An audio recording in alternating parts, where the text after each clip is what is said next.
You're tuned into Inside Lowell. Inside Lowell podcast brought to you in part by Washington Savings Bank, serving the greater Lowell community for over 130 years. Make the switch now to Washington Savings Bank. WellPoint. Unicare is now WellPoint. New name, same commitment to Massachusetts. At WellPoint, your whole health is their whole point. Boston North Company, offering a wide variety of business solutions to help restaurant and retail clients save money. Boston North. Mahoney Oil Company, providing warmth and protection to families in Greater Lowell and Southern New Hampshire since 1925. That's Mahoney Oil. Francis E. Preventia Insurance. For auto, home, business, and life, trust the agency Greater Lowell has counted on for more than 40 years. Francis E. Preventia Insurance. GoPuff, a grocery store right at your fingertips. Use the code Lowell20 to receive $20 off your first order of $21, plus free delivery. Download the GoPuff app or visit gopuff.com today. And by the Massachusetts Pirates, bringing all the hard-hitting action and excitement of arena football to the Tsonga Center in Lowell. Get your tickets today by visiting masspiratesfootball.com. And now, time for another Inside Lowell podcast. Inside Lowell. If Lowell is your home, this is your place.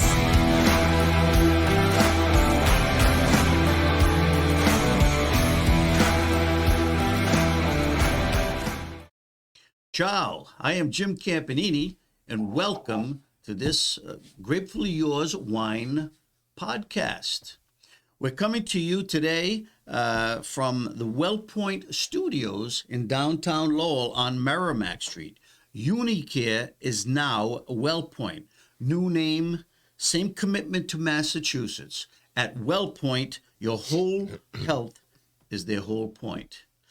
Let me tell you, I've got my great co-host with me today, Mike Pigeon, the wine butler. How you doing today, Mike? I'm doing very well, thank you. Very well. The word on the street is that was quite a wine tasting you donated to Santa Fun and held at Lindsay's the other night. And even by your standards, I talked to a couple people, really something. Yeah, it was a very, very elegant evening. Yeah. I'd like to talk to a couple of the wines that we had from that night. But it was, it was for the WCAP Salvation Army Radiothon put together by Warren Shaw and the crew. And I've been donating wine tasting dinners for about, I don't know, going back about 8 or 9 years since I got started. They've been well received. But this one was very interesting. Do you remember Susan Shea? She worked for 25 years at the Lowell Memorial Auditorium. She originally worked with Tommy McKay, Carmen Belrose. She knows Carmen, Leo Cregan, the late Terry McCarthy. Tom McKay. So she lives at the Arbors now, which is a condominium complex off Lakeview Avenue. It's a nice spot. And she's got a group of friends there. So they pooled their money, and last year they bid on a secondary wine tasting because the first one went to Marty Meehan. Well, we only put one on. It was at Lindsay's and stuff. So I was sitting at home. Marty bid the high price, and he got it. And Tim Bommel called me, who was the producer of the show. He said, Jim, we got a group of people. They want to bid, for a second wine tasting. Are you willing to do it? And I says, well, I think Mike Lindsay's on vacation now, which he was. And I says, but how much can you get for it? So he told me, I says, do it. I said, do it. Good donation. So I really didn't know the story back then, but when I talked to Susan, she said, we all pooled our money. So there were five couples. They pooled their money and they bought it. And last Thursday we got together at Lindsay's. And we had a spectacular night. The table, we did it in the tavern, it was Tavern Lounge. And it was set up beautifully. The fireplace was going, where the table was in front there. And they requested, they wanted all red wines. And, my contribution is my time, and they wanted instruction. And I keep it nice and, low key because they're all novices. And but we had a great night. We did 8 wines, which was 2 more than we normally do. I added a nice surprise dessert wine. Yeah.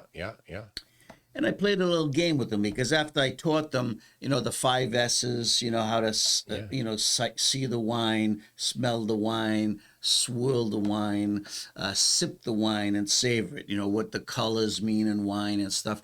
And they were very, very attentive, and asked a lot of good questions. And then you hid the labels in the wines, and they tried the 3 during their meals to see which one. That's right. I said, so I don't want to get you guys too nervous, but I'm going to make sure that you were listening to me. I said, because at the end, when you get your prime rib dinner, and it was superb. Mike did a great job. With the asparagus and a baked potato, and it was unbelievable.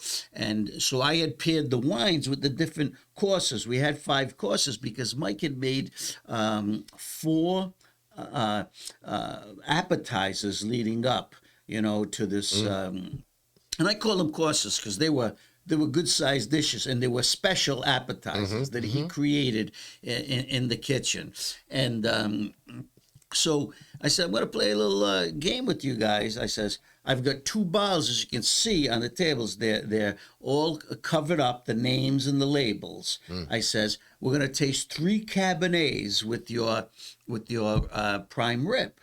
I said, now, you're going to know one. One was a Jordan Cabernet from Sonoma County, California. Says, we know that. That's going to be the standard. I says, you're going to taste that. Then you're going to each taste from bottle 1 and bottle 2. I says, you got wine glasses labeled 1 and 2. Just pour a little, take a sip. Then you're going to decide which of the 3 that you like the best. And that's the one you're going to drink with your prime rib.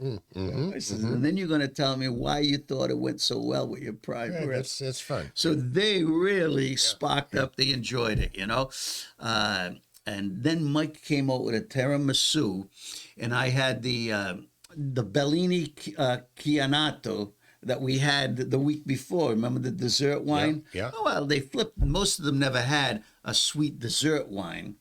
So it was a good night all around. I learned a lot from them because, everybody's palate is different.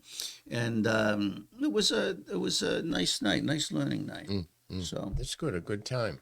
Yeah, so I brought in some of the wines that, and I told them that before it started. I says, you might not like all of these wines.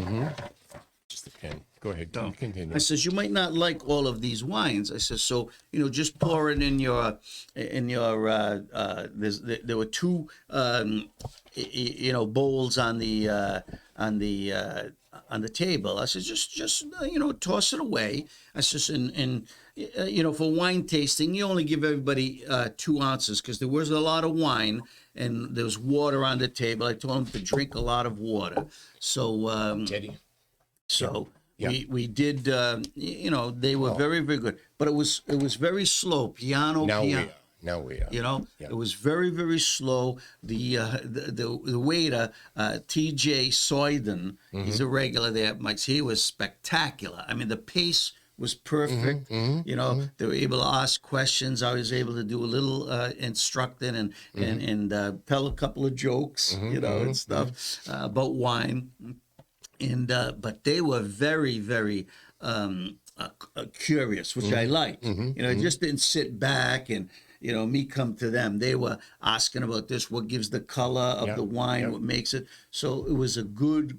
Matter of fact, I had a place setting myself. I was enjoying myself so much. I didn't even sit down for 3 hours. You told me 3 hours. I said, no, don't give me any food. I just drank the water and I had a little sip of wine. But it was in it, and it went just perfectly. At the end of the night, they were. They had a good time. Mike came out, but it was a great evening to learn about wine And I like the way they did it. It was like a great night out for them. Yep. Yeah. Oh, yeah. I heard. Yeah. You know, and and then Susan at the way out, she says, "Jim, we've already made a vote. We're gonna win. We're gonna win the auction this year coming up." I says, "Okay." I said, "I'd like to see you guys again." It was really nice. So, and that's a reputation wine has. Not only is it a good drink, but it's a fun thing to drink, and it brings you together. It's good. So one of the big hits, I mean, they had the group had never tasted the Italian wines. So I mixed and matched American wines with the Italian wines. And I'll just tell you a little. We had we started out with the Prosecco, and I told them about getting their palate ready, the effervescence and stuff. And we picked out a gorgeous. Well, I picked out the gorgeous Sensi 18-karat gold Prosecco, which cost $22 a bottle. But I told him, if you're going to have a celebration or party, I said, yes, there's Prosecco's that cost $10, and the bottle looks like it costs $10. Not that the taste is all the same, but I says, look how elegant and luxurious. It's a gold bottle. It looks like it's 18-karat gold, right? And it was sensational with the table and everything all set up. They really enjoyed that. And then one of the wines that really captured their imagination that they really liked was the wine that we have today. Michel Chialo's Orme Barbera d'Asti, which is from the Piedmont. Now, Barbera is the grape. It's the native grape of Italy. And Barbera d'Asti, there's two Barberas. Barbera d'Alba, which comes from the southeastern part of the Barolo region. So this comes from the Barolo region, where they make the premier Italian wine, and this comes from the southwestern part, closer to the Langhe Hills. We talked about the Nebbiolo from the Langhe. Okay, so and the simple way to describe Barbera, if you go to the winemakers in the vintners, you say, hey, when you go home after a hard day's work, what do you do? Sit down with your pasta, your simple meal. What do you drink? They'll say Barbera. Yeah. Okay. It's they call it facile da vino in Italian, easy drinking wine. Okay. So it's got a nice cherry taste. It's high in acidity, moderate to high, so it goes good with all kinds of food. But it's got a nice cherry flavor, low in alcohol, believe it or not. Is it? Yeah, I think that's, what is that? Is that 12, 13? Well, 14%. That's 14? 14. That's a little higher than usual. Yeah. So, but the interesting thing about Barbera, where they grow the Nebbiolo that goes into the Barolo, the Nebbiolo grape, that gets the best vineyards on the elevated slopes. Okay, so Nebbiolo takes the top tier. Then comes Barbaresco closer to the middle and the bottom, like goes down into the valley, and then you have Barbera that is planted around the lower portions and sometimes into the valley and stuff. It's the third most widely planted grape in the Piedmont, and one of Italy's most popular grapes. But it thrives in the northern region in Piedmont. It likes the cool. So the other thing is, it's a DOCG wine. The appellation gets the highest classification from the Italian governing authorities. There are 3 tiers for wines in Italy. You've got the DOCG, then DOC, which is the broader, still quality, and then the IGT, okay, which is the lowest tier. But there's some good quality wines in IGT. Sassicaia is an IGT wine. It just means that there aren't as many restrictions on making that bottle. So this is, why don't you open it? Let's get a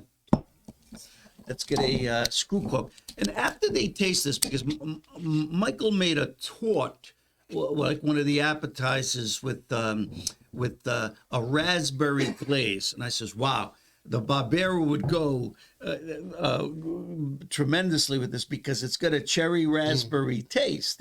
Well, they flipped when because I talked them about pairing the wines and stuff. They all flipped. Now, they had never tasted this wine before. They had all flipped over, wow, how the taste mirrored the food, And I said, well, when you hit it, you hit a home run. I said, it doesn't always work that way, but I thought it would be a good selection. The fragrance. Very nice, yeah. Delicious. Big fruity fragrance and stuff. And the key about Barbera, it's very fruity, but then it smooths out and then it becomes dry at the end, but not so dry that, like a Brunello or Barolo, but it does give nice you nose, yeah. Nice nose. And so let's see, what do I get there?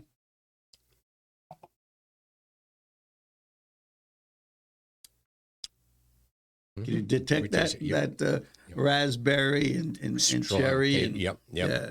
Really comes to the front. Oh, yeah. Very, very nice. So, quick, and look at the color. It's a fresh color. This is the 2020. And the other thing I told them, I explained we've mentioned before on the show, every wine has a story behind it. Now, Michel Chialo is a pioneer in the Piedmont. He brought the traditions, the old traditions of the Italian winemaker into the modern era with strong innovation. The number one thing was hygiene. Making sure that all the equipment was readily cleaned and the grapes were carefully processed. He was an innovator. Sustainable farming, no pesticides, chemicals, and so he brought Barbera from a very respected wine to one that became revered throughout Italy. Unfortunately, Michele, the real pronunciation is Michele Chialo. He died in November at age 88. His two sons now running the operation and stuff. But he was a great ambassador.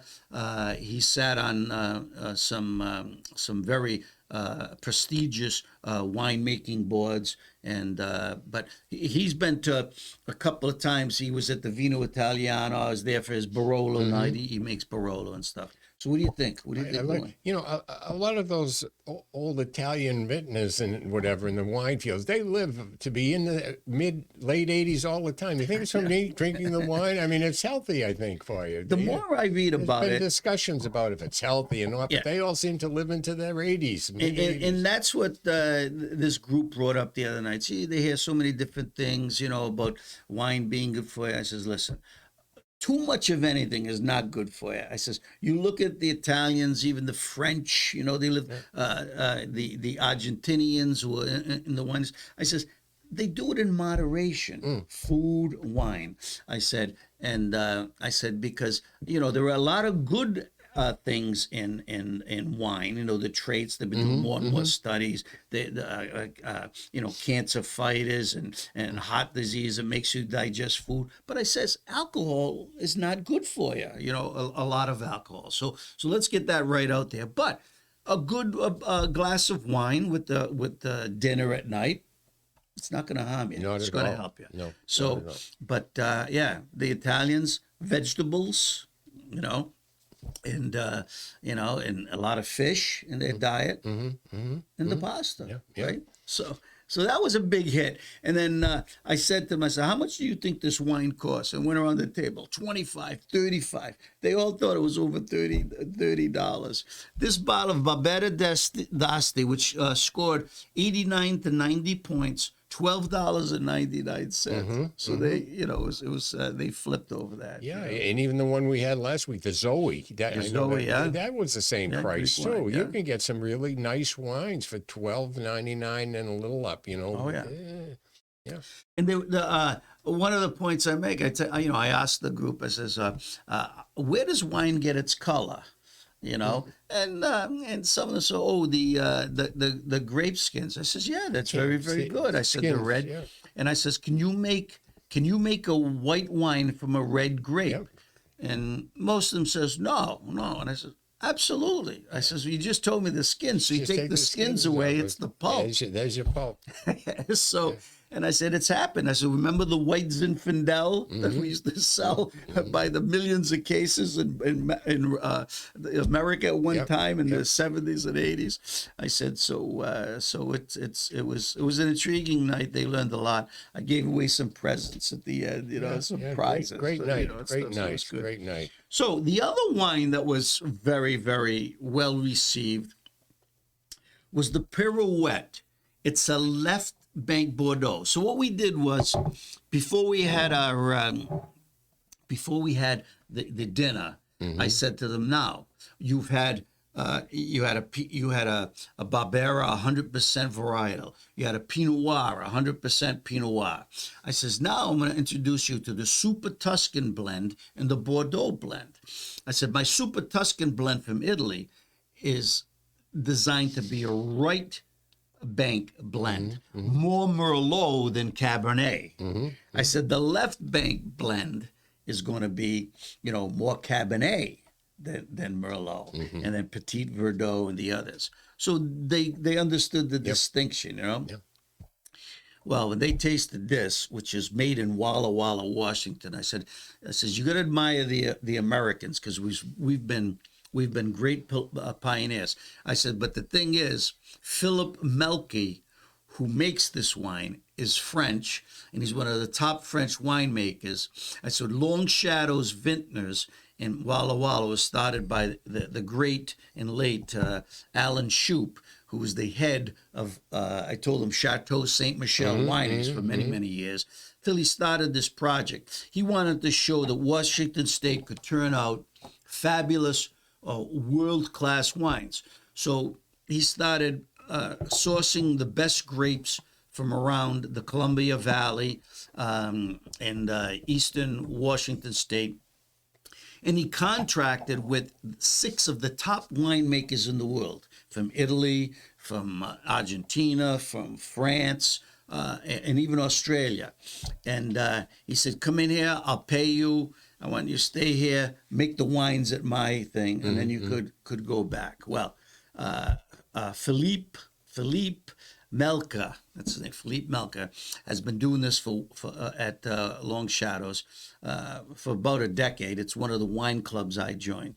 So they tasted this wine, and they couldn't believe how spectacular it was. Especially with the prime rib too, that didn't hurt. Oh yeah. So and I told him, I said, this is the thing, when you become a wine club member, you have access to these exclusive wines. I says, you won't find Pirouette, in any wine store. I said, once in a while, if they have excess, I says, they might bring it in, but it'd be very, very, very rare, So he says, that's why it's interesting, what you like in wine, you get it, and you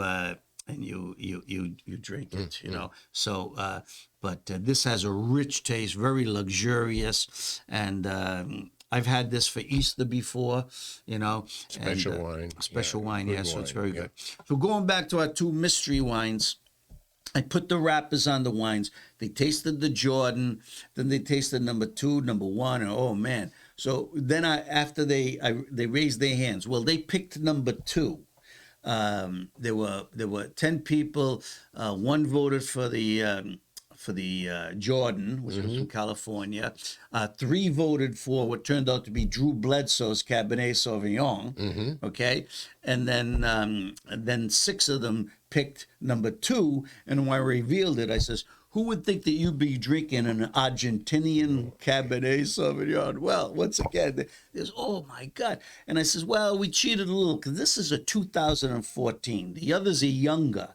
They were 2018s. And then, and I said, you could see, we talked about aging, and our wine mellows and gets a better secondary taste and silkier and stuff. Oh, because it was silky. And I said, it's also made by one of the best winemakers in the world, Opie Sadler. I said, and I said, well, what do you think this wine sells for? Oh, $150, $200. I says, well, it's up there. It's $75 a bottle. It's the number one Cabernet Sauvignon in Argentina, and it grows up in the, the Andes Mountains, and so they were taken by it, and it was called La Moscata Magnifique. Magnificent. Sorry, Magnanime. Oh, I'm sorry. okay. La Moscata Magnanime. The bottle was gold and black. It was a beautiful bottle. I had 2 bottles of it. We drank both of them that night, and they loved the Drew Bledsoe wine, but they had a spectacular evening. So it turned out very, very well. So if you're watching out there, the next auction for the Salvation Army, for the charity, Warren Shaw does it every year. It's going to be held in December. Watch out. We'll talk about it on on this show. But you might get a group of your friends if you want a spectacular, fabulous evening, food at Lindsay's, a room all to yourself with your friends, start thinking about it. It's going to cost you probably about $2,000, but for the winning bid. But you split that up between the couples. And we can go as high as 12 people, but 10 is a good sized group. They have your own waiter there, me, and everything is slow. Like I said, this meal it lasted for 2 hours and 45 minutes to 3 hours, because you could drink any of the wines that you want after it's all done.